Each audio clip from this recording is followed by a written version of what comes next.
everybody, and welcome to another ActionFeatures.net Comics Weekend review that we haven't done in forever. So we have a bunch of comics, so it's more like Comics Month in review, because it's been a while. Maybe that would actually be better now that school's starting back up. It might be, actually.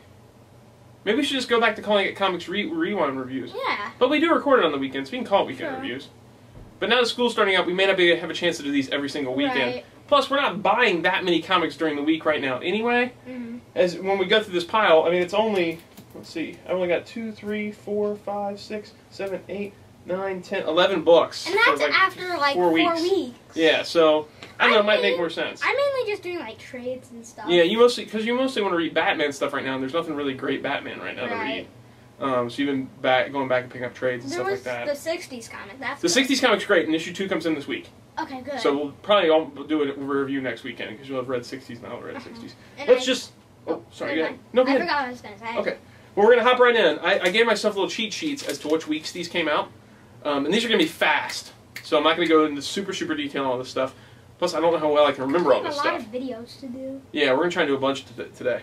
So the first stack is from July 24th, 2013. And those books that I picked up, Blaze has no current books in here because he's behind on Cap and Thor. I'm still reading Thor? Well, you're behind. I quit reading Thor. Oh, okay. Well, then you're behind on Cap. Okay. Batman Superman #2. This is the crossover book for the New 52 between Batman and Superman. We read the first issue. We both read it. It was kind of weird. I quit reading after the first. Yeah, it was very strange art, and it had like a Batman and Superman meeting up for the first time, but it also had them meeting sort of like different dimension selves or something. It confused me a lot. This one would have confused even more. It would? It was very strange. It had Superman encountering his parents, but I guess his parents are dead in the New 52 universe, which I don't know a lot about the New 52 universe. Like Jor-El? The Kents. No, his dad was like. That's in the Superman movie. That's not in the Superman continuity. So it has him encountering them, and then like the Superman from that dimension shows up. Meanwhile, Batman's getting into the Batcave and meeting Catwoman, who he's married to in this dimension, and he's older there. And then he shows up, and they all they team up together, the Superman and Batman to go somewhere. It was just very confusing. And then there was a cool scene that happens at the end with the two characters. That was cool. But other than that, this was just confusing, and it didn't make sense. And for a book that's Batman, Superman, it feels like I should have known more New 52 stuff to read it, but I don't. I was just hoping to just maybe pick up a Batman, Superman crossover book. I'm going to break my 3 strikes on your out rule and just give this 2 strikes and be done. I'm not reading any more of this book. It's just... if one thing was good, if either the writing was really good or the art was really good, I might keep going. But I don't really enjoy the writing, and I don't enjoy this kind of art. I usually like Jay Lee on some stuff, but this is just too muddled and crazy for this. Superhero art like you. Yeah, I don't really. Yeah. You told me that. That it's. Superhero. I don't really like him on superhero books. I like him on more other kind of titles. Captain America #9. This is the issue before the finale of the whole Dimension Z storyline. Which is this week? I don't know if it's this week. I don't think so. Oh. Maybe. I don't know. I would guess it could be. It could be. In this issue, everything kind of comes to a head with Arnim Zola and Jet, who's, I'm sorry if I'm kind of ruining a little something for you, but she's kind of switched sides, and she's kind of going against her father. I knew that. Because I started to read issue. Oh, okay, so you're not too far behind. You're like 2 issues behind. Yeah. We find out what's going on with Sharon, like Sharon is there, and what has happened with Ian. It's just kind of the final battle that's going to set up the end game, where we find out where this is all going to go. I've enjoyed this book from the beginning. Looks like the oven buzzer's going off. Yeah, it's Ian and Mom's noodles. Yeah, the noodles are done. So it's all going to come to a head next issue. I've loved this book since the beginning. I still love it. I'm almost kind of bummed that the storyline's going to be over soon. We don't want it to go on too long. I'm sure. No, yeah. 10 issues is a good run. It's going to make a great trade when the time comes. A big trade. But the art is great throughout. I loved the writing throughout. I'm very curious to see how it's all going to end. It's all going to hinge on that last issue. If this all turns out to be like a dream sequence or something like that, then the whole thing becomes lame. So he's got to do something really cool with that ending next issue to make this stand out. But up till now, I've loved it. Speaking of, like, you know how I said it'd be like kind of like a big issue? Mm-hmm. Big trade? Yeah, big trade. Yeah. If they did all 3 parts of Nightfall in one trade, that'd be a ginormous trade. That'd be ridiculous. Yeah, that would be like a huge book. All right, the last book for that week that I picked up was Rocketeer The Spirit, Pulp Friction issue 1 from IDW and DC Comics, the crossover. I love both of these characters, Will Eisner's The Spirit and Dave Stewart's Rocketeer. They make a great idea for a team-up.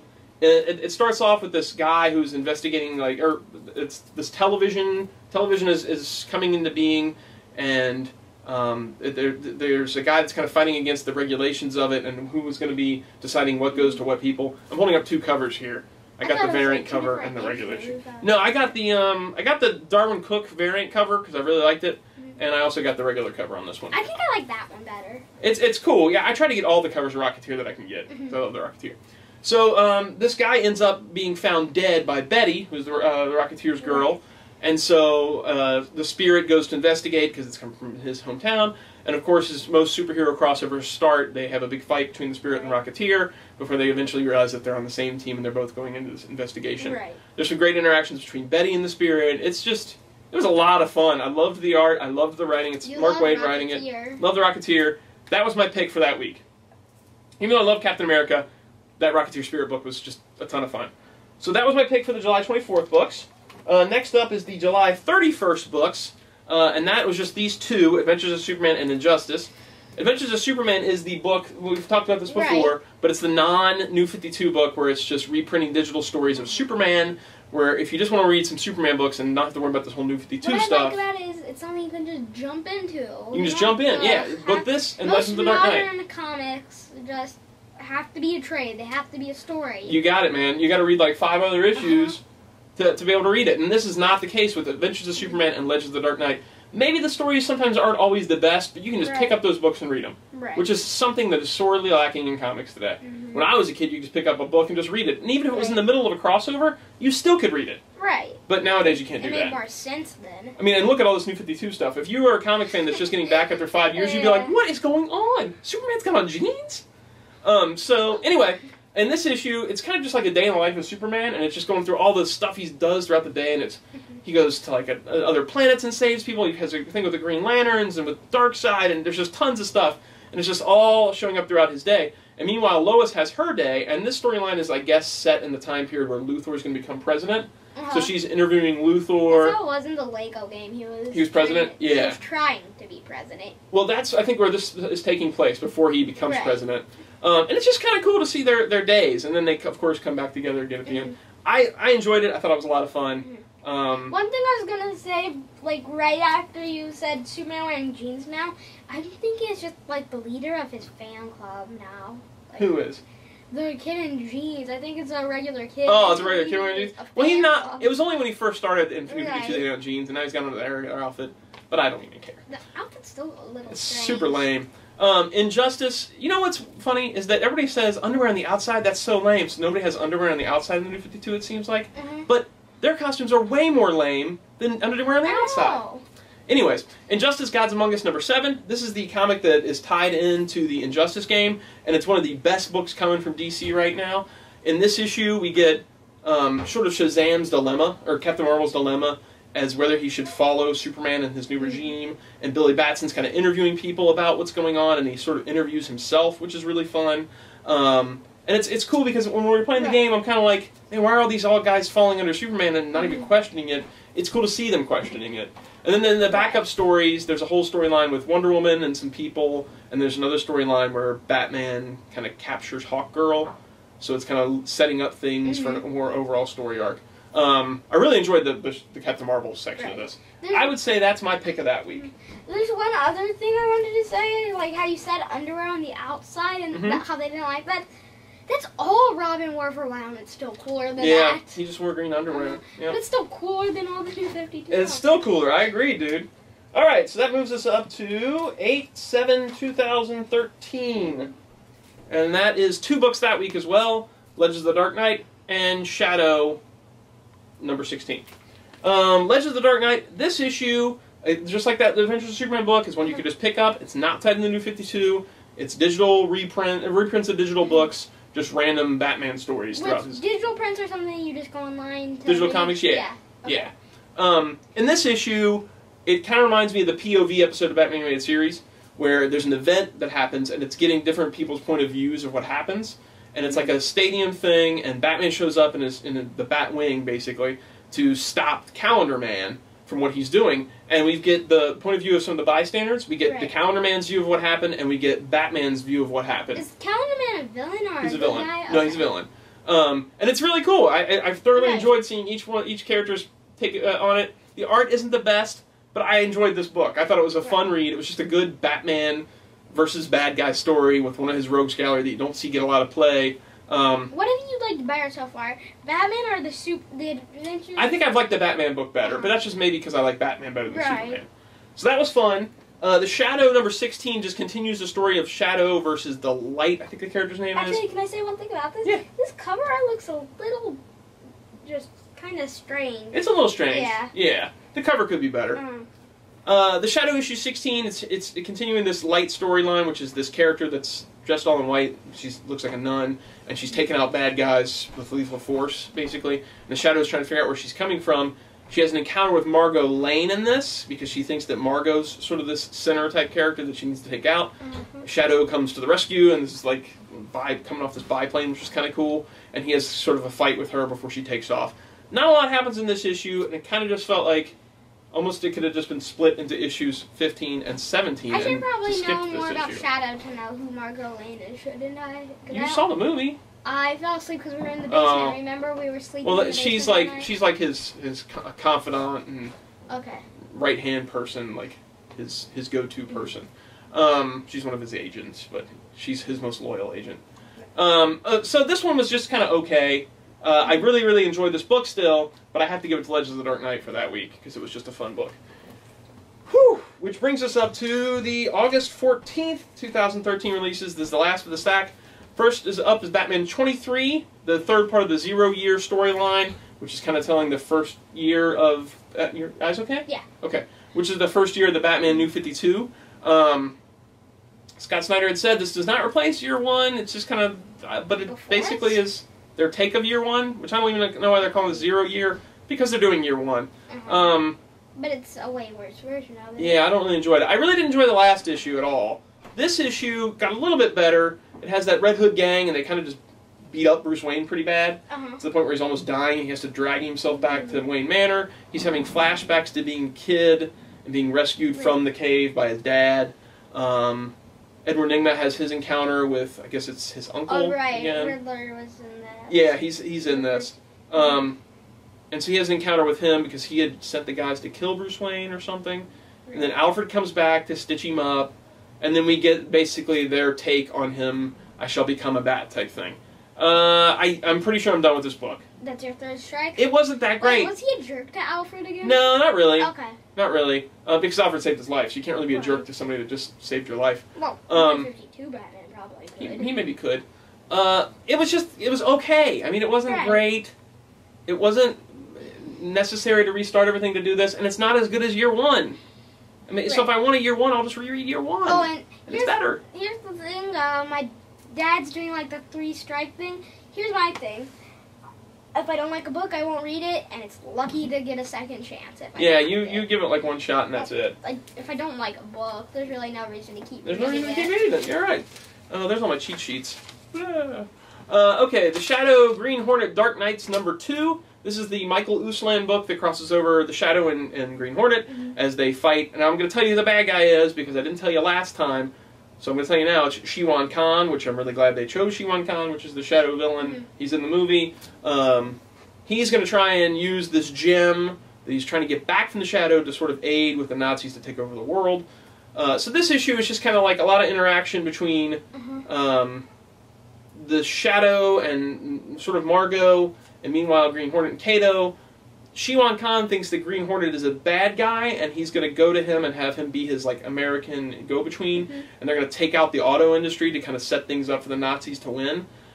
We get a little bit of going back and forth between Britt and Lamont about him talking about the Shadow and him talking about Green Hornet, and how they're going to work things out.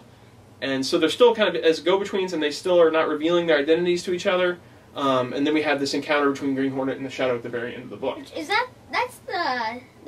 that's the second of, well, that was the first one, I think, of the Shadow crossovers out of the two that you're reading? This is the second one. The first one was Masks, so I stopped reading it. This is just Shadow and Green Hornet, and it's much better than that book was. This book, it really felt like there was a lot in it. Like, I was reading it, I'm like, man, I'm still reading this book. There's a lot going on. I'm so used to comics nowadays just, like, blurring right through them. Especially that Mask series, which I read that one book in, like, 2 minutes. This felt like there was a lot of story condensed into one issue. The art is not that great. I love it when comics are like that. Yeah, when they got a lot of meat to them. That's how some of the Batman animated comics are. I agree. Yeah, they got a lot of meat to them. This one, it really had a lot of meat to it. The cover is fantastic. I picked the Alex Ross cover, and I thought it was great. There's other ones to choose from, but if an Alex Ross cover is an option, you always go Alex Ross. Right. The interior art could be better. I wish it was a better artist on this book, because Uslan, I think, is putting forth a good old-school comic. I enjoyed that. Thor God Bomb, the conclusion, the finale of the God Bomb storyline. Finally, and it was a good conclusion. How did it end? Well, the God Bomb gets kind of set off, and Thor uses our Thor, like the current Thor. Okay. It has 2 Mjolnirs. He's got his Mjolnir and the old Thor's Mjolnir, and he's trying to absorb the energy of the God Bomb. That is pretty cool. And I don't want to say too much because I don't want to ruin this whole book. Right. In fact, I'm not going to go any further than that because I don't want to ruin the ending of the book. The art is amazing. I think it was tied up nicely at the end. It almost felt a little rushed into this one issue, especially when we kind of felt like it was dragging a little bit for a little while there. I kind of feel like it could have been spread out between 2 issues, and maybe a couple of the previous issues could have been condensed a little more. Right. But it was still a really good conclusion, and I think it'll make a great trade paperback when the time comes. If you haven't read God Bomb up to this point, and you don't want to track down the issues, I can almost guarantee it's going to be a trade, and you should definitely pick up the trade. And maybe in a for the year. art alone. Maybe in a year. And maybe even faster. I don't even know. But great book. I'm gonna have to. Man, it's really tough between this and Dark Knights. I'm gonna have to give it to Thor God Bomb this week for that week because I mean it was just a really good conclusion. Oh, it shows on the and I love the cover art. He's got 2 Mjolnirs. So I don't mind telling that. Yeah. All right, so that is it for all the current books. Blaze has a couple of trades, well, half trades, sort of, that he finished up on.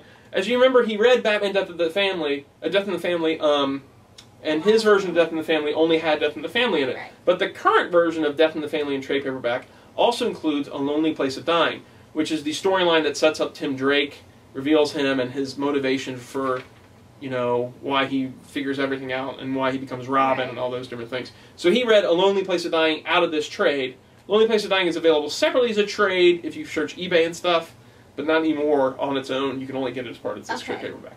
So what'd you think of Lonely Place of Dying? I really, really liked it. I like how they're kind of going into how Tim Drake is. I mean, I'm glad they introduced Tim Drake, and I think it's really cool how he figured all this out on like his own. Yeah, that's what I liked about the Tim Drake character a lot too. When I read this as a kid, that he was smart. That was his, and it wasn't tragedy that he was based out of. Not an attitude or. Not attitude, anything. no tragedy, no nothing, not even physicality like Dick Grayson was. He brought it on himself. Yeah, he figured it out. Like it was his.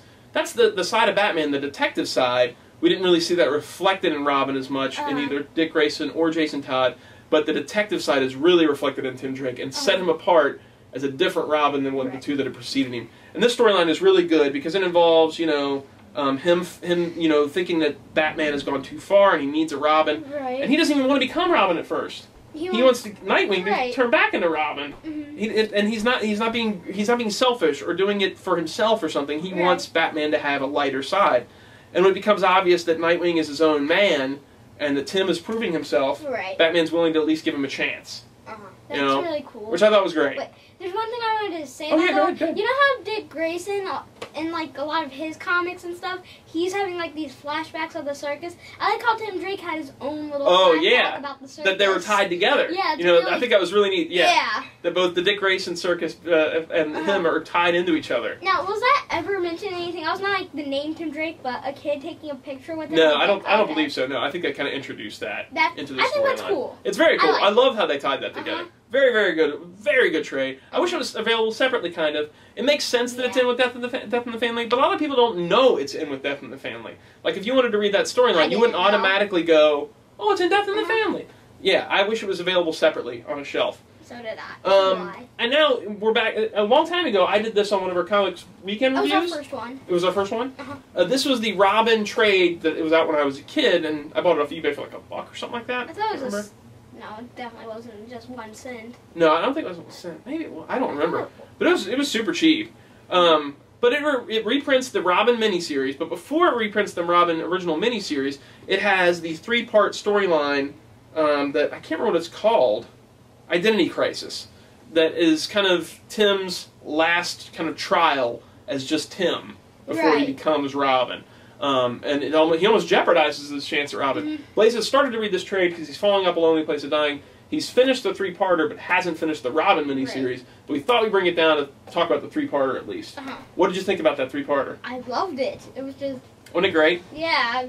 It's cool how it's the story of Robin, who he really is. Yeah. I did start to read the others a little, but I won't really get into it. Yeah, don't talk about that just yet. This 3-parter, though, involves... I love how, he's looking at the costume, then he sees, Jason Todd and, Dick Grayson. Yeah. Kind of... where he's having sort of a nightmare type thing going on. We don't want to reveal too much about who the bad guy is, because there's a killer that's going on with a mask, and Vicky Vale's investigating it, and Batman's going after, and Tim kind of figures it out on his own back in the Batcave, and realizes that Batman might need help, but he still doesn't put on the Robin suit.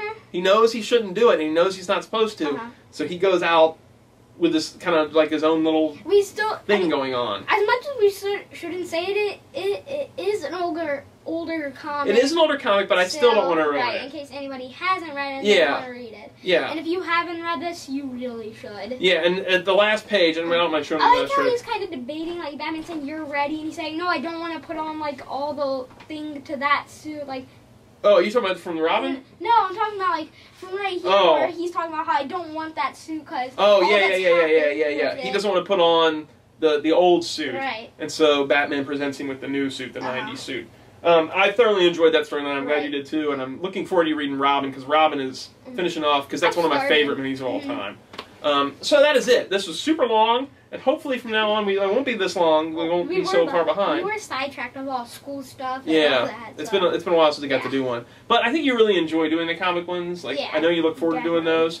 So we'll try and get those in as much as we can, which is a matter of timing.